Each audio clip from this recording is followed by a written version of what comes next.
লংতরায় ভ্যালির সরকারি ডিগ্রি কলেজে পড়ুয়াদের হাতে সহকারী অধ্যাপক পেটায়ের ঘটনায় তীব্র ক্ষোভ এবং নিন্দা জানিয়েছেন রাজ্যের বিরোধী দলনেতা জিতেন্দ্র চৌধুরী। পুলিশের সামনে কি করে কাণ্ড ঘটল তা নিয়েও চূড়ান্ত উষ্মা প্রকাশ করতে দেখা গেল জিতেন্দ্র চৌধুরীকে। দেখাবো কি প্রতিক্রিয়া দিলেন বিরোধী দলনেতা জিতেন্দ্র চৌধুরী। তো এই ঘটনার নিন্দার কোনো ভাষা নেই। এটা লংতরাই ভ্যালি মহাবিদ্যালয়ে যা হলো এটা নতুন না। একদিন হাসপাতালে এই ধরনের আক্রমণ ডাক্তারদের উপরে হতো, ব্লকে বিডিও সাহেবদের উপরে হতো, তারপর পিডব্লিউডি, আরডি, বিভিন্ন দপ্তরের যেখানে ঠিকাদারি কাজ বন্টন হয় সেখানে হতো, আর অন্য জায়গাতে তো হয়ই। শেষ পর্যন্ত একটা শিক্ষা প্রতিষ্ঠানে এইভাবে দিবালোকে পুলিশের সামনে একদল ছাত্রের হাতে একজন অ্যাসিস্ট্যান্ট প্রফেসরকে মার খেতে হলো। ত্রিপুরাজ্যের আইন শৃঙ্খলার যার কোনো যে অবশেষ নেই, এটা একদম সম্পূর্ণ শেষ হয়ে গেছে, তার সবচেয়ে নগ্ন নিদর্শন এটি। হ্যাঁ, কিছু ছাত্র কারোর গাফিলতির কারণে বা ভুলের কারণে পরীক্ষা দিতে পারেনি, এতে ক্ষোভ থাকতে পারে।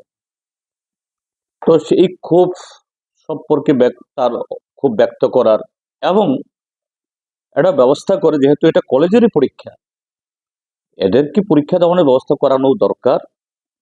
সবাই মিলে চেষ্টা করলে এটা করানো কোনো অসুবিধার কথাও নয়, কিন্তু এইভাবে সরাসরি শারীরিক নিগৃহ করে, এটা সামগ্রিকভাবে ত্রিপুরার যে আইন শৃঙ্খলার যার কোনো অবশেষ নেই। এবং এই রাজ্যটা যে কিছু সংবিধান বহির্ভূত শক্তি, এদের পেছনে শাসক দলের আশীর্বাদ, এবং শাসক দলের আশীর্বাদ থাকলেই সেখানে প্রশাসন সম্পূর্ণ পঙ্গু হয়ে যায়, তারই একটা প্রদর্শন হলো।